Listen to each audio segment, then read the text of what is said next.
What's going on, Hey, guys? How y'all? Hey, listen. you Hey, I'm gonna have just to letting y'all back know. me up. You gonna have to It back me looked up, like B, because I'm getting Jamyle is clowned using over the here. Nintendo 64 right now. That's what, Yeah, he got that Atari Yeah, special. not even an N64. Don't give him that much credit, This man is like, if my video games can be 2K, my video man. can too. NBA Live 93. You know what I'm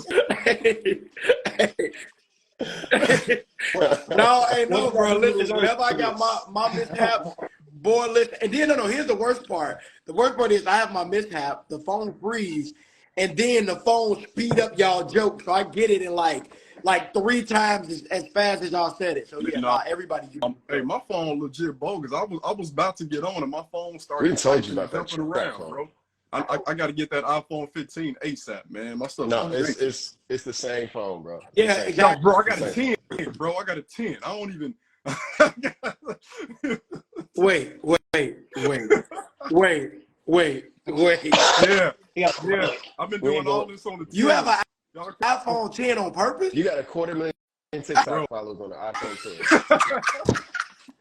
You Hey, be we up here need shit. You every bringing up Harriet follower send Tubman. him a quarter, okay? No, I'm saying it ain't that I can't afford it. It was just like, why get it? He ain't But then, got no strings in his hoodie, y'all. He ain't got the money.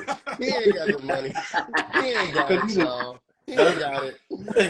you know what I'm saying? Hey, This is actually my panhandling cup right hey, here. You know what hey, I'm that saying? man, No, but you only drink coffee in it part time. Come on, hey, X man, we ain't starting till you do your suave intro, bro. Come on, Yeah, all man. right. Let's get to it. The Unsaid, it's good to see everybody here. It's good to see the folks in the chat as well. Ernest Krim, Jamyle Cannon, Deion Dawson, Xavier Ramey.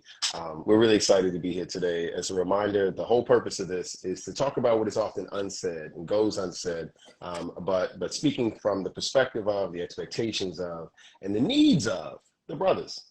And I mean that both racially, and I mean that in a familial way. We've been growing in our own friendship, just checking in every week on this podcast and checking in with each other.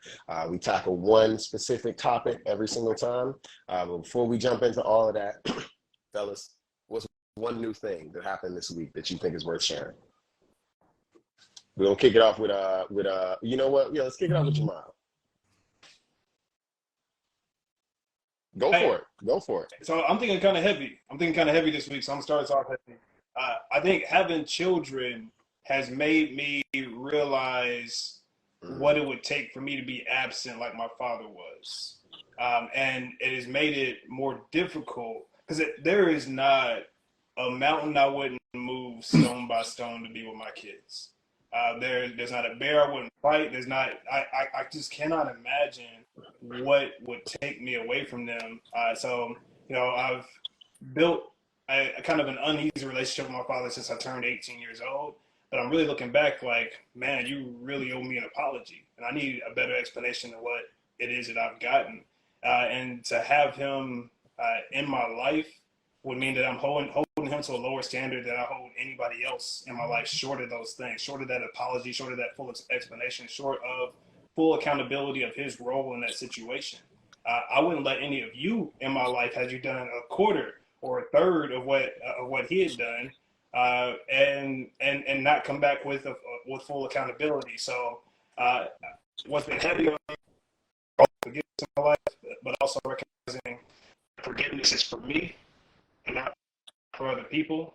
Like, forgiveness doesn't mean that you have to be in my life. I don't have to accept you back into my circle just because I've forgiven you. And reconciling that with the idea of that. No, it's not about no, you that. bring I told you I was it going up, No, bro. to You get bring heavy. it up, you bro. look, Reconciling that yeah, with yo, your face freezing. You look like Tron Legacy right now. And you going deep too, man. We need to really Right, hit it's it. hard. We want to really soak all this wisdom in, but it's the technology. Oh man, that hurts. That hurts my soul. I'm moving now. 2-year-old messing with the moment. But reconciling all that,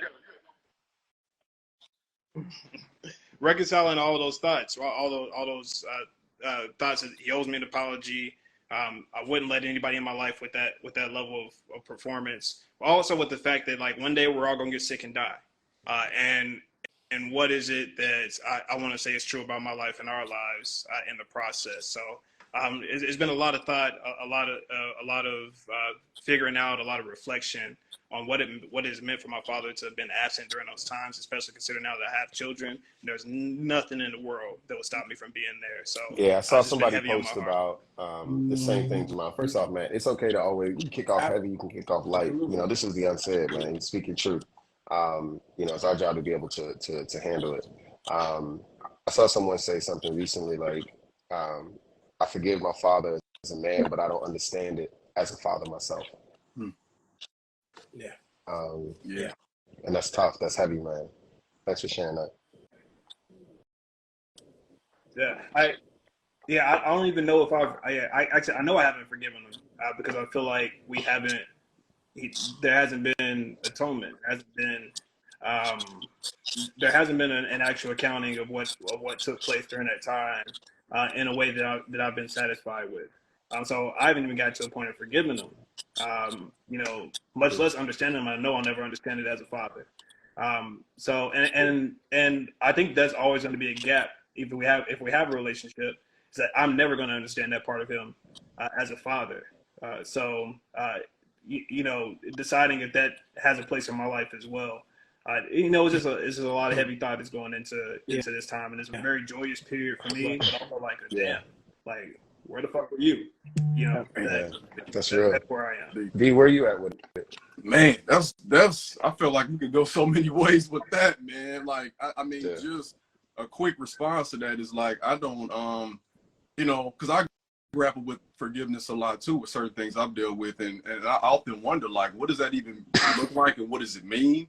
Of course, you know, I was taught the biblical description of it, but I often feel like it's more than a singular moment. It's a journey, and when somebody has scarred you, I don't know like how that even looks because you can never undo the pain. So it's almost like the forgiveness is more of a burden on the person that was harmed, you know? So, but that's a whole nother thing, man. But kind of along with the fatherhood situation, I was just reflecting this week because I take my wife takes my oldest daughter to school, and I take the others. It's a lot going on in the morning in our house, and my 8-year-old, we were listening to a rap song, and the rapper said something about not standing for the pledge or something, and she was like, "Oh yeah, because I don't say the pledge, but like our teacher kind of said that we should stand or whatever." So I had like a real long conversation with my two oldest girls are 8 and 10, so they kind of ready for that conversation. We've talked about it before, but now, you know, as they get older, they understand it more. And especially with my 10-year-old, just as this conversation of like, you know, listen to your teacher, you know what I'm saying? But like that, there are certain things that you have the right to do as a person, you know, as you grow and mature. That's not a grade. The pledge is not a grade. We're not talking about doing an assignment, but if a teacher is requesting that you stand for something like that, once we listen to it and break it down, you can make that decision yourself. And I asked my kids, do they even know what it means? And they didn't. You know, when I taught high school, my students, 17 years old, never understood what it meant, but they would all stand. And I would tell them, I broke it down. I explained to them why I didn't agree with it, but I would always tell them, you make that decision yourself. And you would find that 99% of the kids afterwards wouldn't once they actually listen to the words. And I was drilling home this concept with my kids of it, education over indoctrination.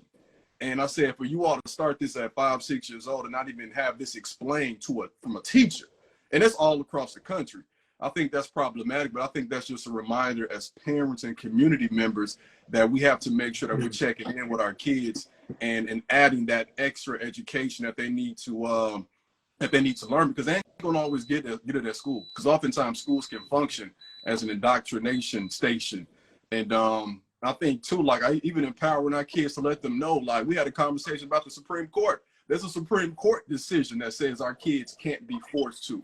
So I just, you know, kind of, you know, echoing what you said, Jamyle, about fatherhood. I mean, that's just an example of what we do as fathers and as parents and having these conversations, because education is going to start at home ultimately. Definitely. Well, I mean, I'll actually share this. I don't think it's light and or heavy. I think it's truth. Nothing is wrong, but this week yesterday I was driving after I dropped Bryson off to school, and I felt the need to cry. And it's not from like, me having something wrong, but it was crazy because like I knew I had to, and I felt it. And so something about me, I have a very conflicted history with being raised heavily like Christian and Baptist, and me seeing a lot of the bad side of it. And so, I kind of don't steer that direction as much anymore. But I, for me, there's a lot of gospel songs that kind of speak to pure love that I listen to. And so I found myself like after I dropped him off, just listening to it and cried a little bit, and it felt refreshing, um, because I appreciated telling myself like, hey, it's okay to cry. You know what I mean? And also not thinking that it was wrong or that something was wrong with me. Um, and I felt better because of it. And so, that was something that, alone driving yesterday, 7:45 in the morning, um, but just listening to, that 1990s Kirk, because he hit different in the 90s. That's just, you know what I mean? He went on that run. But just being able to kind of shed some tears and kind of, it's funny. I always feel a sense of transition in my life from time to time. Um, and the cry kind of felt good. So that was something that, I can say like I appreciated that kind of happened since the last time we spoke. You don't realize like how many different incredibly strong Yeah. emotions we experience throughout the course of our day, especially I think us, because what we do touches so many different people, and we have to keep our blinders on so often and moving forward through the good, through the bad, through the celebratory, and through the absolutely ugly. We just keep going through it. We keep going forward. And in that cry, that can be your sadness, your pain, your joy, all those things at once that you did you actually like we it took me a long time to start expressing those things through tears. So it's like to have all of that come out can be cathartic and refreshing. Yeah. That's not something I Yeah. realized about crying. I didn't know it could feel like a Can reset I, button Yeah. sometimes. can I So add I'm this glad to too? hear that you Have y'all embrace that part of ever you too. avoided a certain song, or because it's going? Because that's my relationship with like, because I love gospel music too, man. If something happened when I hit 30, because I used to never listen to gospel music. All of a sudden, I needed that pick me up, and I was listening. Man, my situation is different. Like I've cried a lot the last couple of weeks over some stuff that y'all know. And last week I was listening to a gospel song, bro, and I wanted to cry and I couldn't. Y'all ever had that experience? Of It's course. like I Yeah. know something is right here. Yeah. It needs to get out. And I Yeah. tried to like sit there. I was like, Yeah. Yeah. I'm like trying Yeah. to do my eyes certain ways, like, and it's like, no, just not right now. Just not. It didn't want to come out. So. I, I mean, one. yeah. I know the exact feel I mean, like it's right there, and it, it's so not going. It's so tough. so I want to jump in on I that. can't explain that though. One of the things that you learn in somatic therapy is how the neurological systems and the physiological systems and the biological systems are all connected. Crying is not just like I do it because I'm sad. It is your body's actual signal. It is releasing certain enzymes, certain hormones, these sorts of things that would clog you up. When we talk about like dudes dropping dead at the age of 50 from stress and all that, and that being, one of the big issues, we have to ask ourselves a question of how is stress stored in the body? Like literally, why is it physically and how is it physically stored in the body? Crying, when they say it's a form of release, there's a reason why you feel better. Your Hmm. body has its own sort of cleansing system for those types of emotional experiences. At the same time, like sometimes when people like just yell like man, mother, man, that's actually the fight. That's the fight reflex that's coming out in your symptomatic system. That's actually pushed out. It's a necessary thing to yell it out. It's a necessary thing. It's a necessary thing to cry it out. We go through about 4 different stages physically when we're in a stress response. And being able to ensure that our bodies go through the whole of it is how we actually are able to get back to center. And that's why it's one of the reasons why I like suppressing, and I don't mean suppressing like I ain't talking about it. I mean physically suppressing, like physically suppressing a scream, physically suppressing a cry, physically suppressing like a, sometimes you shake it off, just, whew, and get back in the game. That's literally, like, who taught you to do that? Yeah. Who taught you to do that? Nobody taught you to do that. That's your body. That's your body. Listen to your body. That's one of the things that I've learned when I took a couple of those somatic therapy classes. And my mind was just blown watching how animals do this naturally. Watching them go through all the different stages of sympathetic and parasympathetic responses to trauma, to trauma stimulus, things that could be trauma. And that's the wild thing, y'all. Pain is not always trauma. Pain can become trauma when it's not released. That's the challenge. And so our job is to prevent trauma by recognizing pain. You messed up Jamyle's phone when you said, we was going good for about 10 minutes straight. Yo, you done messed up his signal, bro. Oh, man. Man. Yeah. Somebody said The Body Keeps Score is a good book. I've heard about that. Yeah. A book I would recommend too is My Grandmother's Hands. It talks about racial trauma. Yeah. All of that. I'll also say this. I think that so psychological the movement of psychotherapy and psychological ideologies is a seasonal one. Like we can, Freud, when I was growing up, everybody was teaching Freud. Everything is about your how you live and your connection to your parents and these sorts of things and all of that. And it's all about the sex drive and all of this kind of stuff. And now we're in the trauma season. I'm not saying this to discount anything. I also just want to say that many of these schools of thoughts about psychology are not necessarily ingrained in the entire truth, the entire truth. What it is it's a theory. Like I think that trauma and the idea of trauma has almost completely taken over the conversation of how our lives are lived. And now it feels, especially in the social impact space, everything is trauma.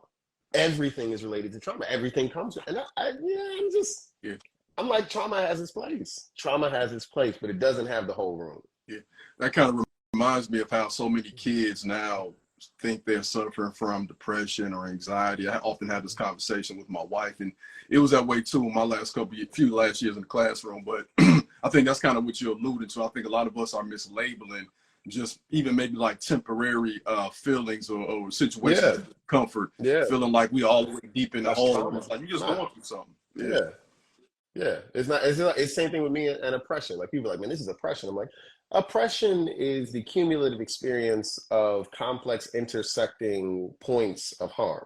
Is that what you're experiencing? Or you just don't like that way that person's talking to you? Like, that's not oppression. Like, is he a narcissist? Hell, man.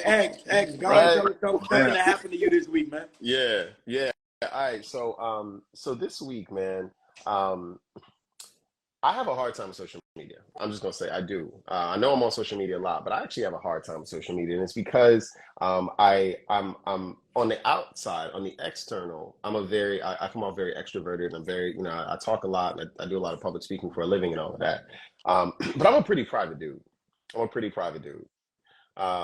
And when it comes to what I show publicly, it's very, very oftentimes curated. It's very, very selective what I show. And part of that is also to protect myself, because I know I don't like hearing everybody, in my business talking and stuff, inquiring and impressing upon me their thoughts. Like, I just don't care. Not only care, I don't want it. I actively don't want it. It's not my lane. I don't like going back and forth with people in comment sections and in chats. I don't like 500 DMs a day. I don't like the feeling of, 5,000 people sending me messages and I got to respond to all of them or feel the weighty guilt of not responding. All that said, I've been really pushing myself, and my community has been pushing me to really know that it's okay to be fully present. Like with y'all and also the Unsaid. The Unsaid has helped me to start to get more comfortable with conversations like this. Conversations that are not about social justice theory. Conversations that are not directly related to my professional capacity. That are not directly related to like understanding and unpacking solidarity and these sorts of things. It's just me. And so I put up a post yesterday where I was up on the roof. I gave a keynote here. I'm in Manhattan right now. I gave a keynote. I went to the rooftop, and one of my guys from my church had just told me, it's like, X, that's just say what you're feeling, man. You feel conflicted about being in a season of grief and experiencing loss. And then you got this social justice platform, and then you're the CEO of this company, and you don't know what to post about. Like, where it feels weird talking about business while these things are going on, but it also feels ingenuine to say that these things are not going on. It's like that is the modern social media thing. So as y'all saw yesterday, I threw it up on my page. Like, all right, let me just run through and just let folks know who are actually following what's going on and why you're not seeing me consistently. And it felt actually really good to release that. And that was a first for me. I don't usually do that on the post. I do that a lot on my stories because they disappear, but I don't leave it up there for posterity. So that was something new for sure on my end. That's dope. That's dope. And I think that, something that I said to myself 3 years ago that, rings true in how I approach not only friendship and brotherhood, but specifically this, right, is I will not allow my purpose to become my prison. And when it comes to, you being able to do that, we all hear you and we appreciate you as well as we all love and appreciate each other because, your life and your trajectory, your journey is yours and it will make sense because it's factual. And you feeling like that and you expressing yourself, and whether it's a story, whether it's a post or anything, you know what I mean? You still are seen, heard, respected, and loved. And you got to understand that. You know what I mean? A lot of times we keep it internal. We think a lot of different ways instead of just, getting that release. So I'm glad to hear that you felt better after. You know what I mean? Because that goes a long way, in those moments when you don't think you'll feel better, but you ended up feeling better, Yeah. Yeah. And I think oftentimes we build our purpose becomes a prison of our own making. We think that other people have expectations of us that they actually don't have, and we pigeonhole ourselves to say, like, I can only talk about these things, I can only be open about these things. That's one of the reasons I present the way that I am on social media, is because I know that I'm a whole person. I want to present as a whole person. I want other people who are similarly situated to feel free to do the same. And I think because of that, I'm talking about issues with my father, learning about parenting, how I'm dealing with my son, and then my company as well. I think because of that, I think I have the best following in the world in terms of like how people show up for me online, the way people interact with me. I feel really fortunate to have built this online community. That's something I never would have seen coming, and I'm glad I've been open and vulnerable. Yeah, and let's on that note. Hey, real quick before you guys, I want to let you know that after I spoke, when I responded to you, I didn't break Jamyle internet, so I'm still trying to get there. I know, hear me out. I'm a couple levels down, but I'm getting there. It's okay. I'm getting there. I sound like a little mess up in the Wi-Fi, so I'm like, okay. Yeah, you gotta. I can't even respond to this right now. Hey, Dion couldn't wait until somebody all else. I want to He do couldn't is wait. be able to drop my little neck mic like Jamyle got.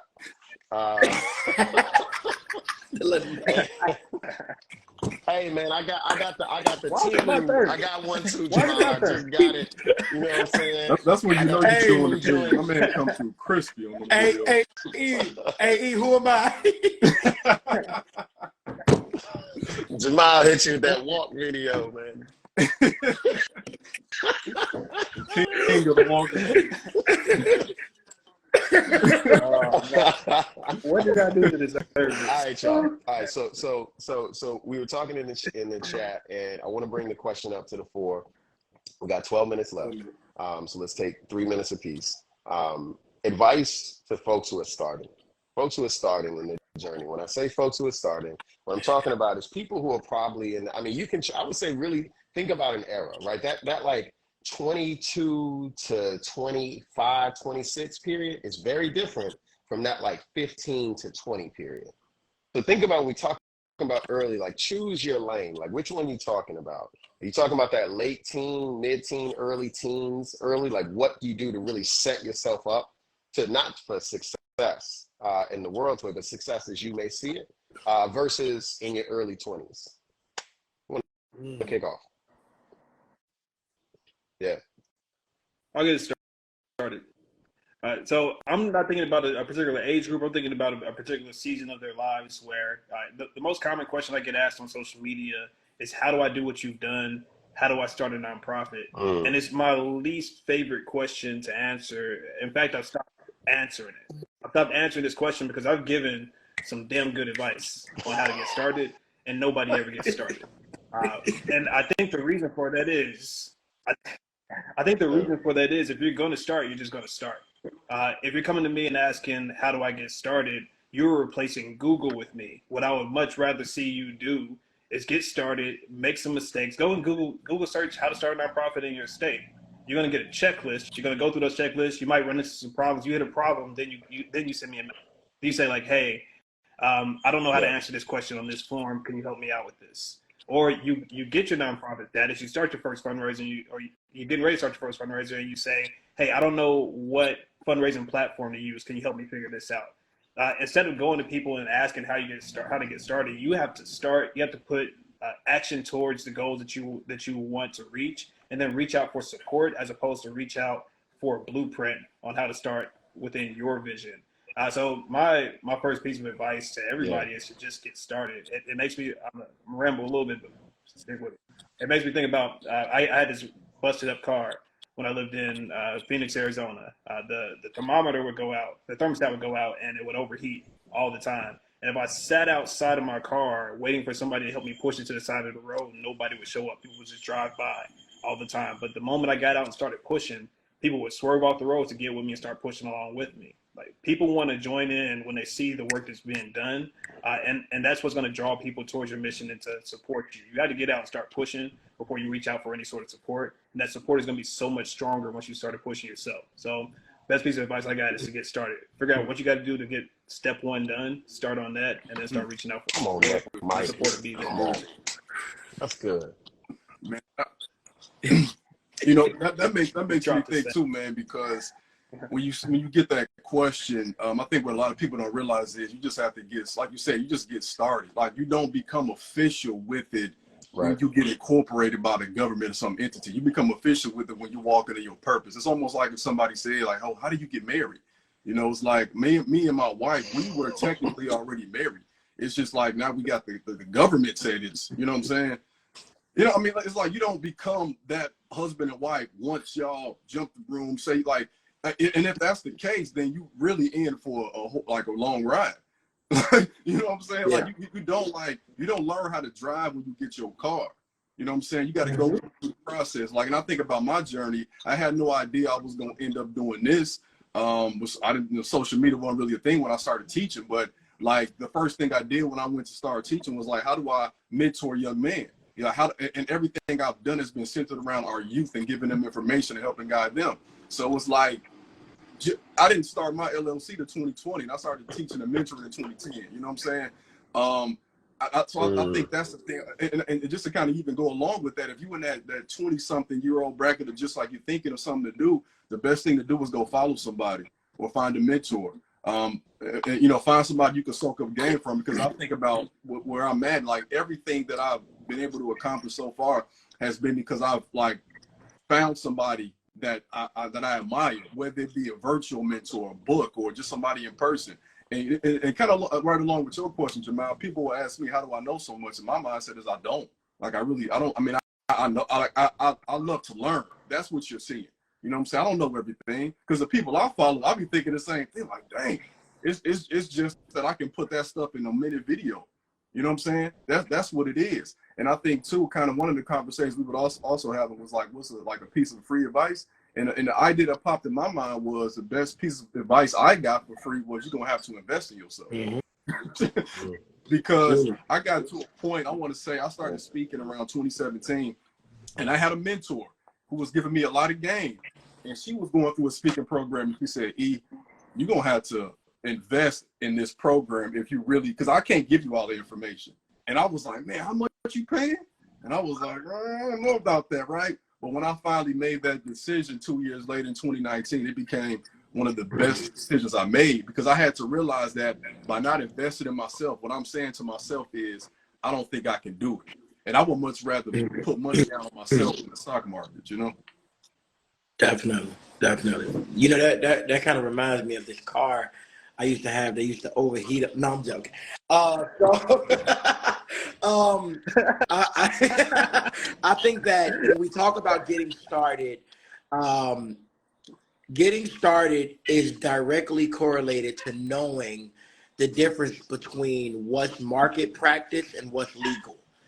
And you know that is with whatever we're starting. If you're starting a nonprofit, if you're starting a for-profit, if you're starting your speaking engagements, if you're starting your path of being a teacher or anything, opening up a mechanic shop, a lot of times we confuse market practice, which is what people normally do, with what legally is required to get started.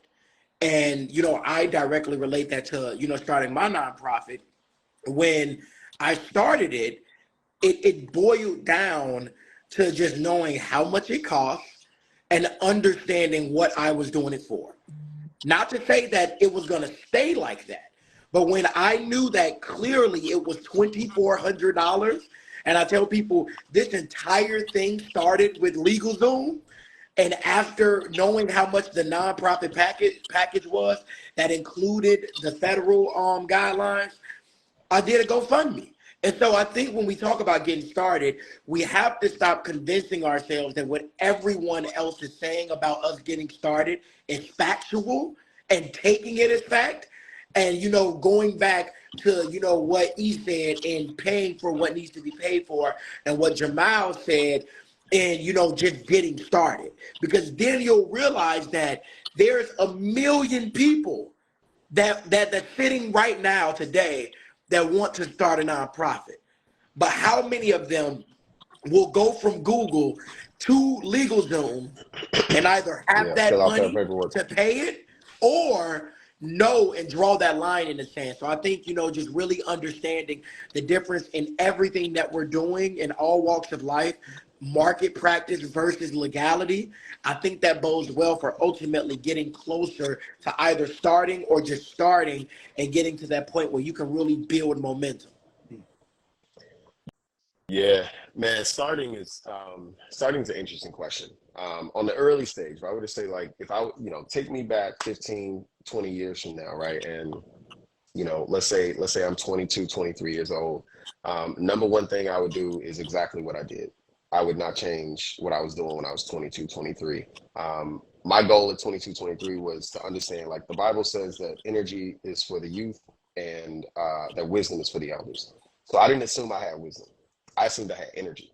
So I was like, okay. And I'm listening to all these old heads and they're like, man, I'm tired. I don't even want to get out. I was like, okay, so that's coming. That's coming. That's coming. I don't feel that. So I got something they don't have. So let me get out here in these streets and I'm gonna hustle as hard as I can. So my 20s, bro, like from my probably, I mean, 16 to probably 29, 30, man, I was probably doing 15, 16-hour days for 12 years straight. And people hear that now, man, that's toxic. And I'm like, no, that was passion. That was purpose. Like nobody was forcing me to do that. I was actively choosing to do every single thing I did. Take different jobs that give me different experiences because I wanted a whole view of the nonprofit and social impact sectors. Because what I was doing in my career was not like getting to the point where I started a business. I was chasing an answer. I was trying to figure out why did the hood happen? Why did the hood happen? Why was life so hard for me? And that led me to being intellectually curious. That led me to being experientially diverse. And that led me to growing a massive network. Part of that was taking on projects. A lot of pro bono. I know a lot of people right now is like, you know, if you ain't paying me my money, I ain't here for it. I'm secure. It's like, you know what? People that are starting, like the future Michael Jordans, needed a coach that couldn't pay. He Man, couldn't pay. Like you got man. to recognize talent when you see it. Like you got to be a scout, a leadership scout. When you're 20, I was scouting for leaders. And I found really, really dope leaders. And so when I found them, I was like, let's go. Hey, you need some help? I'm in. You want me to be on this little community board? I'm in. You want me to be on this task force for this planning committee? I'm in. You want me to be the young professional on this board? I'm in. You want me to be on the advisory committee? I'll advise. You want me to help out with your little ACT program? I'm in. I was signing up for everything. Everything. I remember by the time I got 27, my grandma was like, you done lived 3 lives, boy. You done lived 3 lives.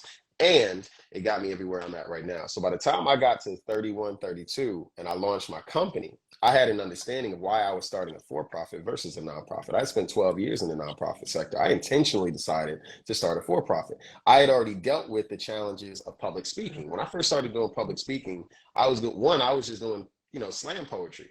And people ask me all the time, like, how'd you get started in public speaking? And I say, I got started by speaking about what I love on stages that didn't pay. I wasn't looking for platforms. I was looking for stages. I don't care about whether it's high or low. I just need practice. I'm looking for a gym. I don't need an arena. I'm not ready for an arena. I just need to be in the gym. And so I went to the gym. And a lot of my work in those early years was public speaking, confronting that fear, finding my voice, finding how to match the issues I cared about with the person that I am, with the moment we're in, with the work we all need to do.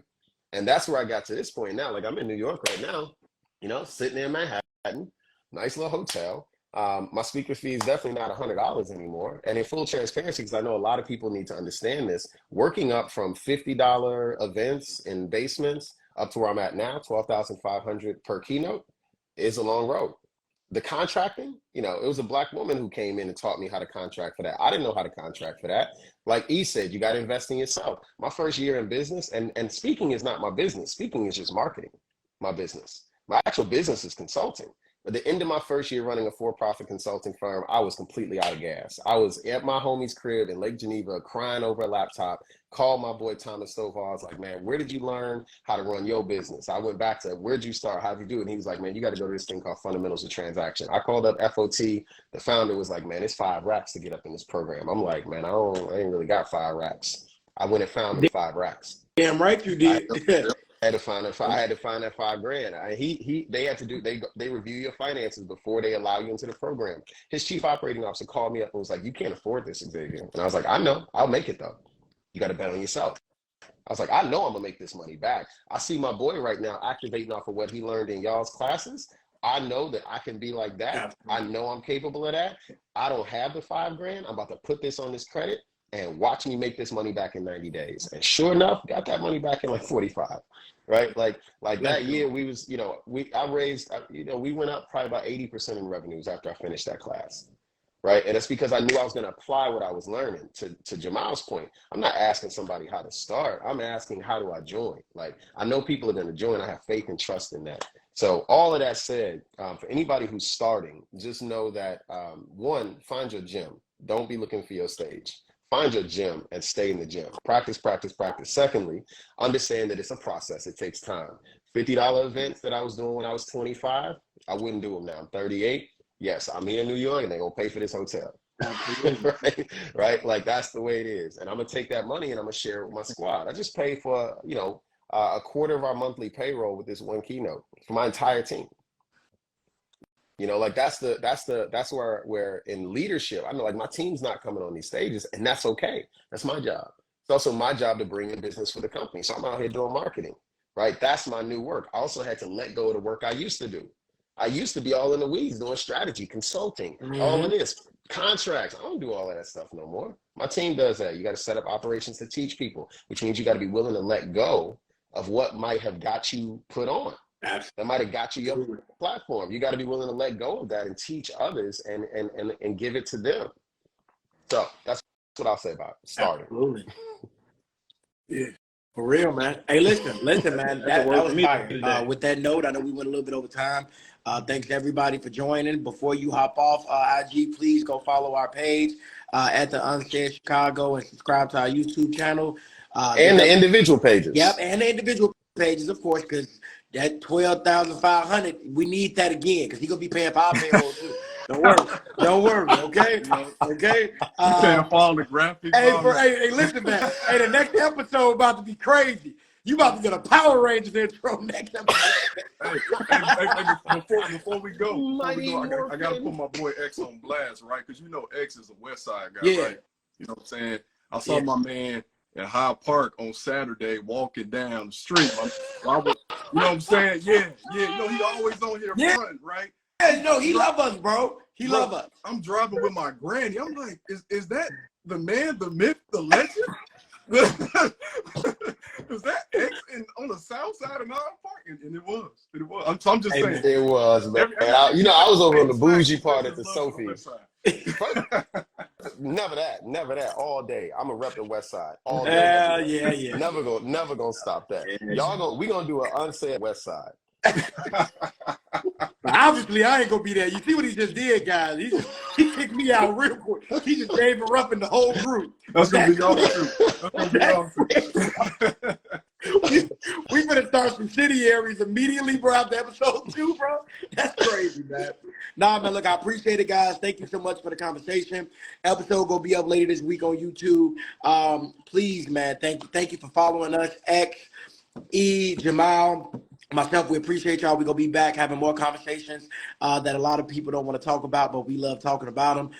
Please be blessed, safe, tell somebody you love them, and just enjoy it, okay? Guys, I need you to pose because we're going to do a photo. So on count of 3, just do a pose. 1, 2, 3. All right, we out of here, y'all. Have a good week. Everybody eyebrows went up.